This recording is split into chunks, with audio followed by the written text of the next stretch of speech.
आदर्श की online class में आपका स्वागत है।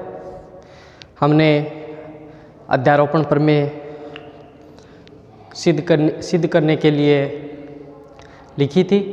अध्यारोपण प्रमेय का हमने कथन भी लिख लिया था, परिपथ चित्र भी बना लिया था। उसके बाद हम सिद्ध करेंगे।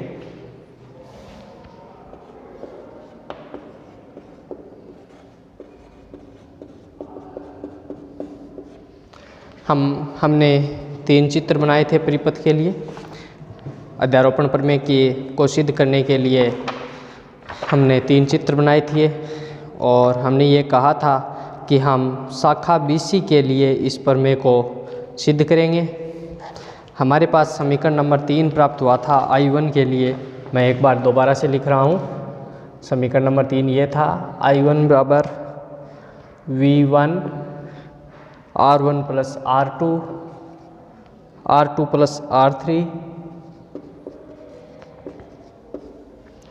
Minus V2 R2 upon R1 R2 plus R2 R3 plus R3 R1।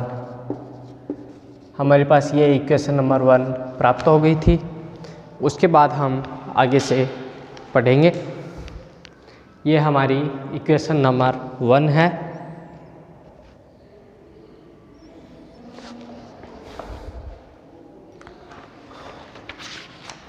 और इसी प्रकार हम जैसे I1 का मान ज्ञात किया है वैसे ही हम I2 का भी मान ज्ञात करेंगे। कौन सी विधि से? विलोपन विधि से।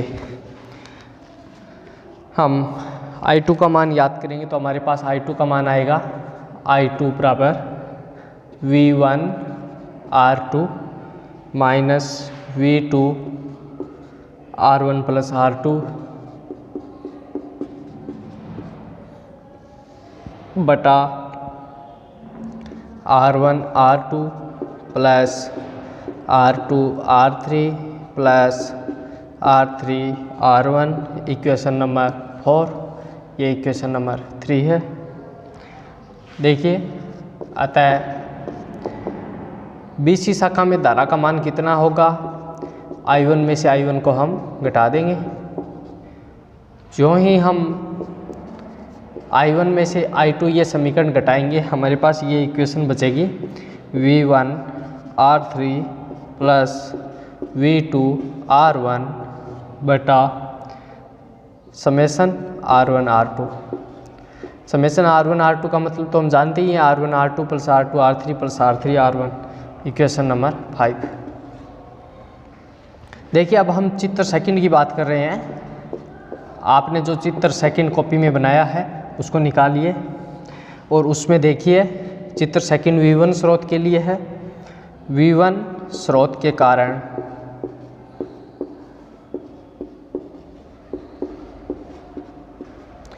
शाखा BC में धारा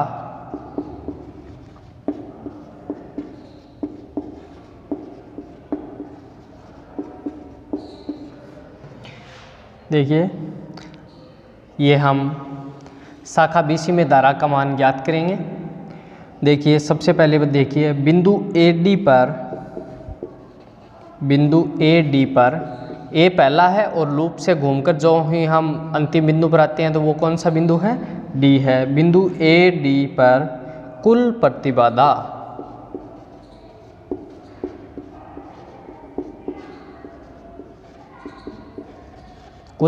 या कुल प्रतिरोध भी लिख सकते हैं। इसे हम RAD से रिप्रेजेंट करेंगे। हमारे पास मान आएगा R1 तो श्रेणी क्रम में है और R2 R3 समांतर क्रम में है, तो उनका तुल्य प्रतिरोध होगा R2 R3 बटा R2 प्लस R3। इसे हम LCM लेकर के सरल करेंगे। हम लिख सकते हैं इसका मान होगा RAD का समेसन R1 R2 बटा R2 प्लस R3। देखिए, अतः I1 डैश क्या है? V1 स्रोत के कारण शुरू में होने वाली पहली धारा है ना, पहली सबसे पहले हमने लिखा है I1 डैश, वो है I1 डैश। I1 डैश बराबर ओम के नियम से क्या होगा, V1 बटा R AD। V बटा R, V की जगह V1 है यहाँ पर, R की जगह R AD है। तो I1 डैश का मान हमें प्राप्त हो जाएगा बराबर V1 R2 प्लस R3 बटा समेसन R1 R2। अतः यहाँ पर IBC निकालेंगे, वो I डैश BC होगी। तो I डैश BC बराबर क्या होगा, R3 बटा R2 प्लस R3। धारा का विभाजन का नियम मैं लगा रहा हूँ, I1 डैश क्या है, ये धारा का विभाजन का नियम।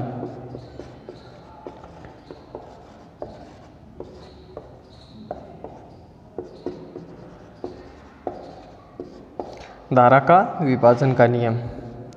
तो R3 का मान बटा R2 प्लस R3।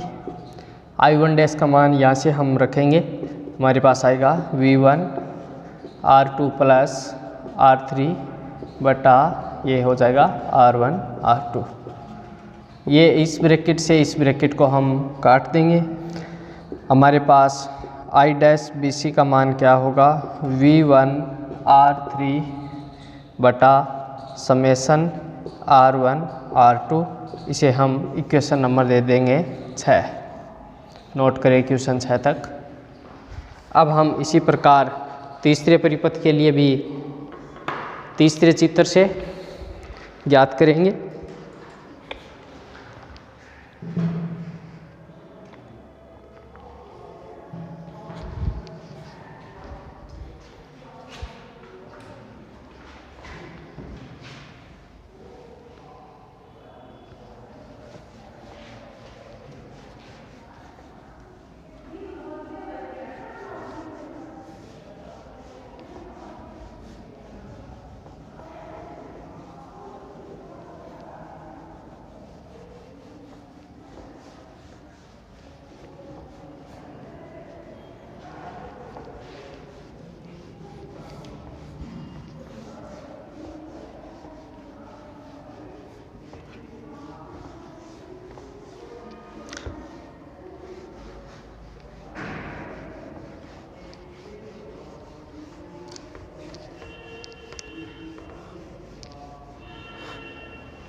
देखिए अब हम चित्र 3 निकालिए आप कॉपी में। आपने जहाँ परिपथ तीसरा बनाया है वो निकालिए, परिपथ थर्ड से हम लिख देंगे।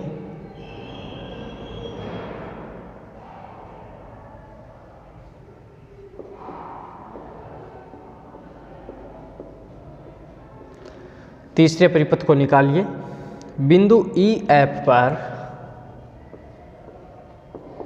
बिंदु EF पर कुल प्रतिबाधा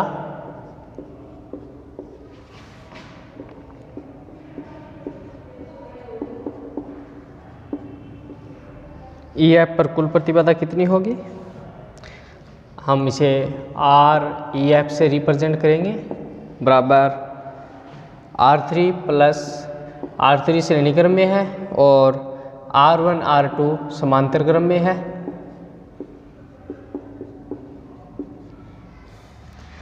इसे हम LCM लेकर के सरल करेंगे। ऊपर आएगा समेसन R1 R2 बटे में आएगा R1 प्लस R2। अतः वहाँ पर हमने I1 डैश निकाला है, इसमें हम I1 डबल डैश निकालेंगे।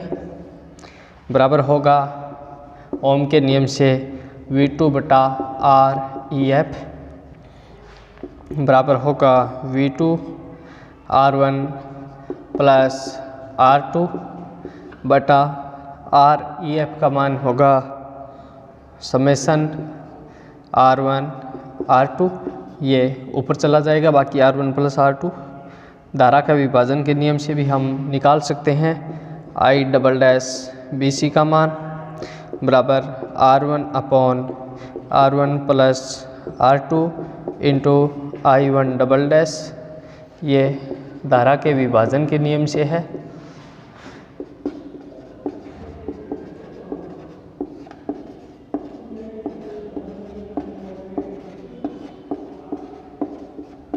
ये हम धारा के विभाजन के नियम से लिख सकते हैं। I डबल डैश BC का मान होगा बराबर R1 upon R1 plus R2 into I1 double dash का मान ये है, ये हम रखेंगे V2 R1 प्लस R2 बटा समेसन R1 R2। इस ब्रैकेट से ये ब्रैकेट हम काट देंगे और हमें इक्वेशन नंबर 7 इस प्रकार प्राप्त होगी। I डबल डैश BC बराबर R1 V2 बटा समेसन R1 R2। इसे हम इक्वेशन नंबर 7 दे देंगे और अध्यारोपण प्रमेय से हम धारा निकालेंगे।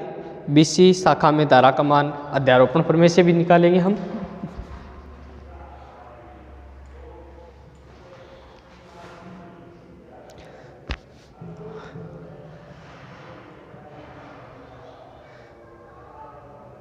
अध्यारोपण प्रमेय की सहायता से भी हम BC का मान निकालेंगे हम।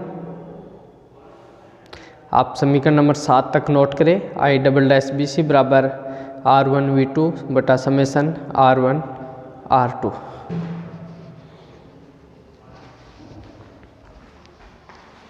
समीकरण 7 के बाद देखिए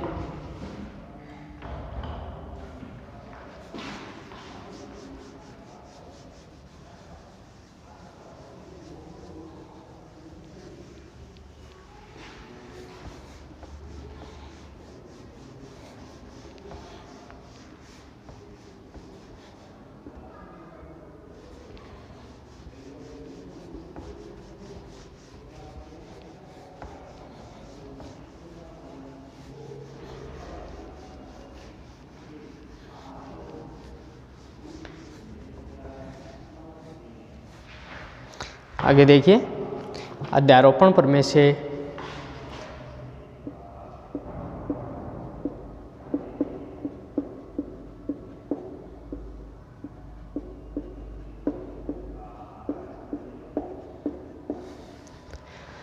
शाखा BC में धारा का कुल मान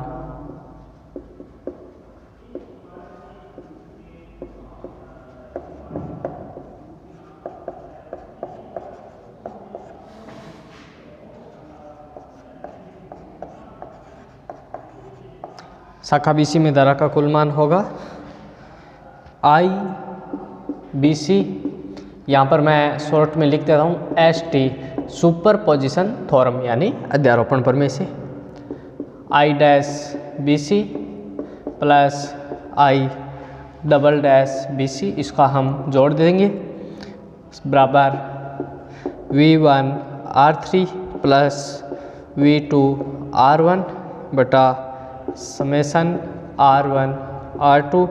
इक्वेशन नंबर 8 देखिए IBC सुपर पोजिशन थ्योरम यानी अध्यारोपण प्रमेय से शाखा BC में धारा का मान किसके बराबर है? ये शाखा BC में धारा के मान के बराबर है। यही हम सिद्ध करना चाहते हैं। Hence proved. नोट करें यहाँ तक।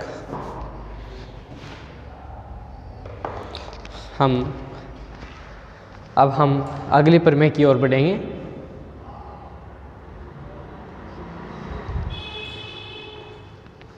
अगली प्रमेय है, हेडिंग लगाइए थेवेनिन प्रमेय।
अब हम अगली प्रमेय का पहले कथन लिखेंगे, उसके बाद उस प्रमेय के लिए परिपथ चित्र बनाएंगे, उसके बाद उस प्रमेय को हम सिद्ध करेंगे।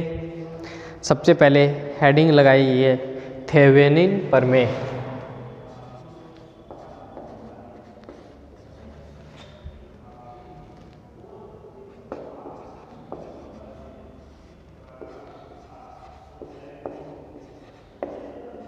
दोनों नाम हैं इसके।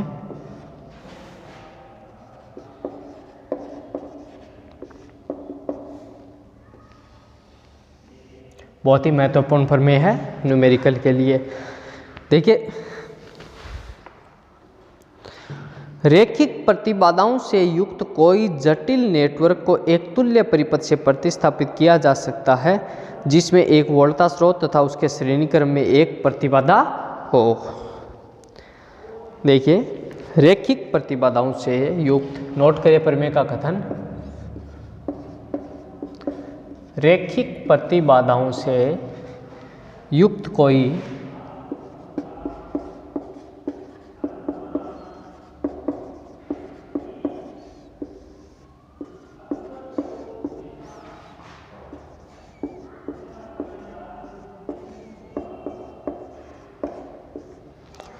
जटिल नेटवर्क को एक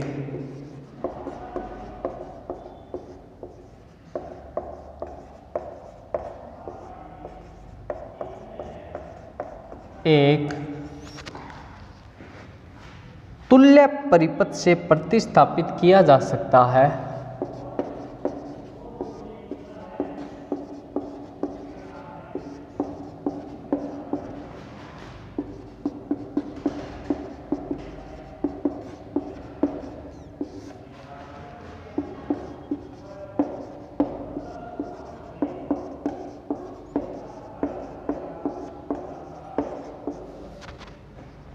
जिसमें एक वोल्टा स्रोत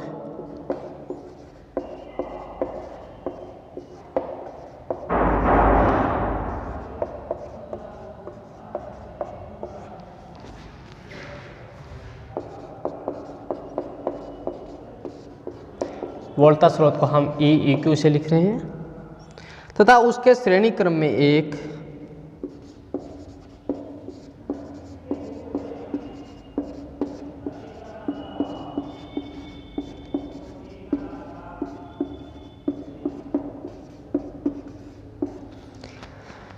प्रतिबाधा होती है। प्रतिबाधा को मैं ZEQ से लिख रहा हूं, होती है। ये इस प्रमेय का कथन है। मैं यहाँ पर ये EEQ लिखा हुआ है वोल्टा स्रोत, इसके बारे में मैं अलग से डिफाइन कर रहा हूँ। यहाँ E इक्विवेलेंट क्या है? ये है ओपन सर्किट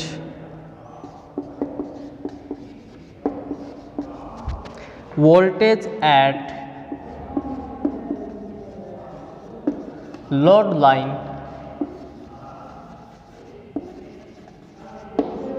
यानी लोड परिपथ का खुले परिपथ पर वोल्टता, यानी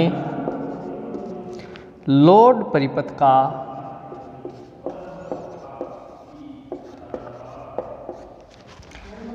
खुले परिपथ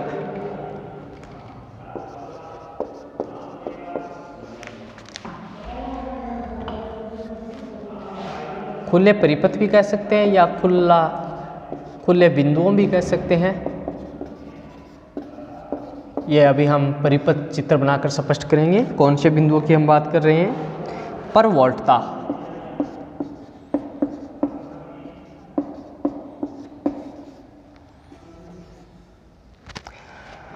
और ये मैंने एक जगह पर लिखा हुआ है Z इक्विवेलेंट, इसको भी मैं अलग से डिफाइन कर रहा हूँ। यहाँ पर ZEQ क्या है? लोड बिंदुओं पर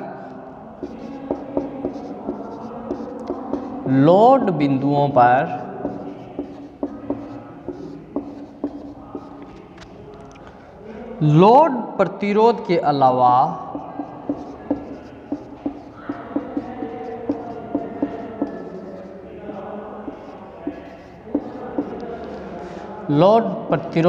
अलावा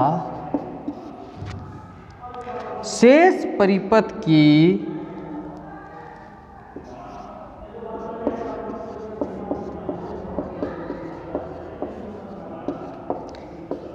तुल्य प्रतिबाधा है।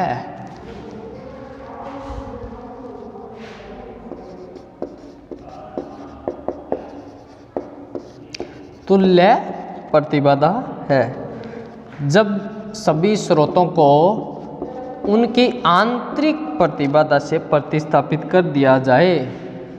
जब सभी स्रोतों को उनकी आंतरिक प्रतिबाधा से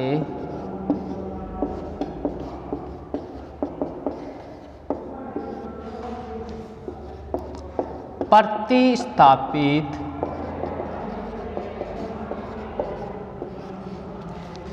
कर दिया जाए।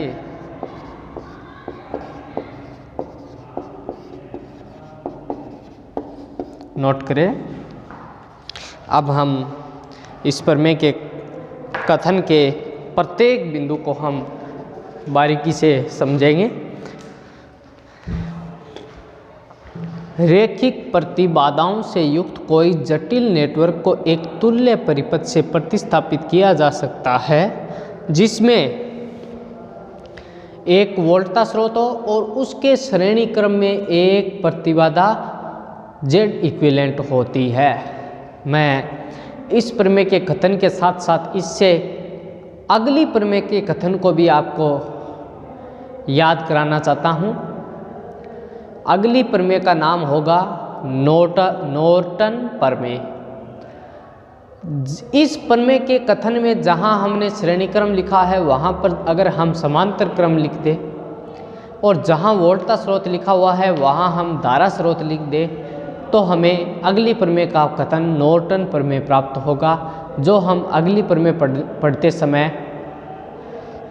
बात करेंगे। यहाँ पर सबसे पहले रैखिक प्रतिबाधा, इसकी हमने परिभाषा लिखी है।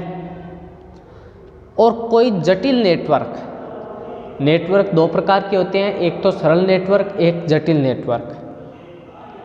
सरल नेटवर्क या सरल परिपथ साधारणतः हम कक्षा 12 से बना रहे हैं, लेकिन सरल नेटवर्क और जटिल नेटवर्क में अंतर यह होता है कि जटिल नेटवर्क में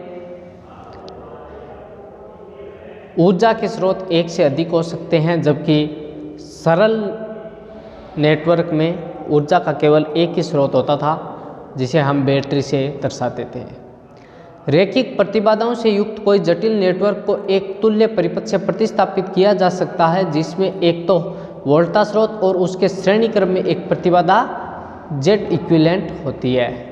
यहाँ पर हम अलग से डिफाइन कर रहे हैं, E इक्विवेलेंट लिखा हुआ है, EEQ। इसका अर्थ होता है open circuit voltage at load line, यानी लोड परिपथ का खुले बिंदुओं पर वोल्टता है। ये खुले बिंदु कौन से हैं, जो ही हम परिपथ बनाएंगे स्वतः स्पष्ट हो जाएगा। और यहाँ पर एक जगह लिखा हुआ है Z इक्विवेलेंट। लोड बिंदुओं पर लोड प्रतिरोध के अलावा शेष परिपथ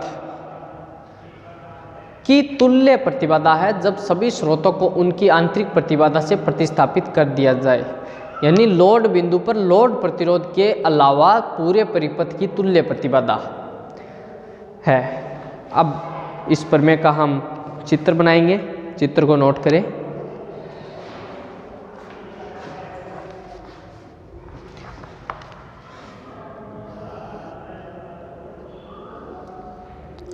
ये वोल्टता स्रोत,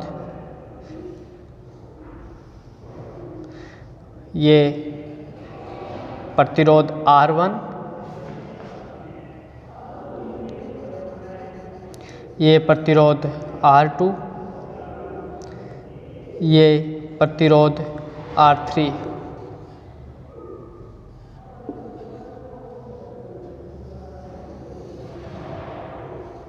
मैं इन खुले बिंदुओं की बात कर रहा हूँ, यहाँ पे लिखा हुआ है खुले बिंदुओं। अब मैं परिपथ को पूर्ण कर रहा हूँ। ये लोड प्रतिरोध,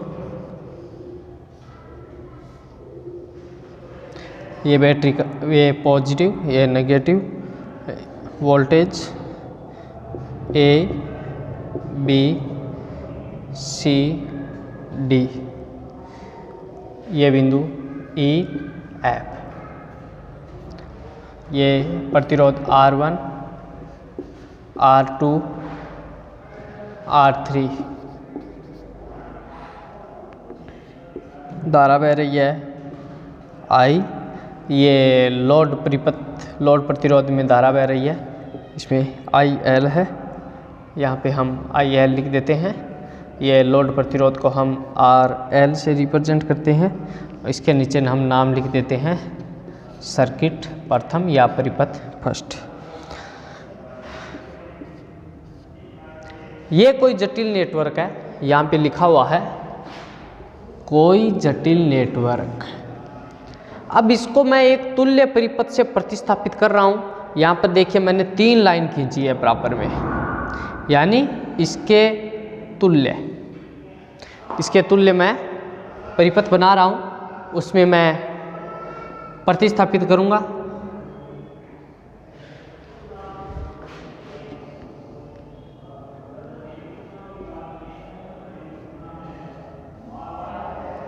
ये वोल्टता स्रोत और इसके श्रेणी क्रम में ये प्रतिबाधा।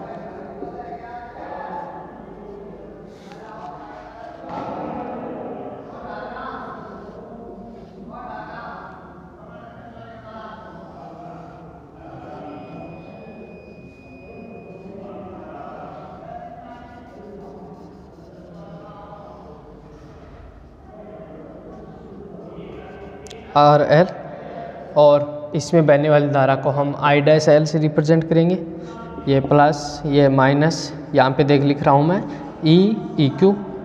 ये तुल्य वोल्टता स्रोत आ गया, ये तुल्य प्रतिरोध आ ही गया, और इस बिंदु को हम A' लिख देंगे। और ये हमारा बिंदु है E और F, ये E, ये F, और ये बिंदु है B'। इसे हम सर्किट सेकंड नाम दे देंगे। दोनों चित्रों को नोट करें, सर्किट फर्स्ट और सर्किट सेकंड को।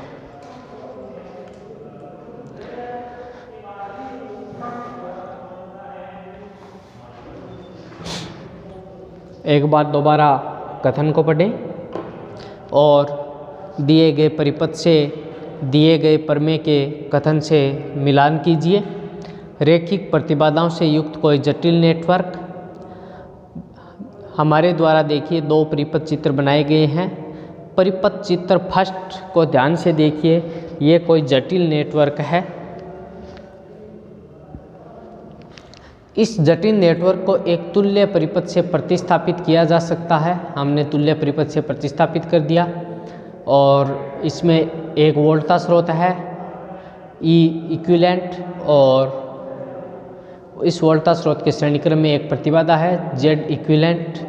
यहाँ पर E equivalent open circuit voltage at load line, load परिपथ का खुले परिपथ या बिंदुओं पर वोल्टता है, और Z इक्विवेलेंट है लोड बिंदुओं पर लोड प्रतिरोध के अलावा शेष परिपथ की तुल्य प्रतिबाधा है।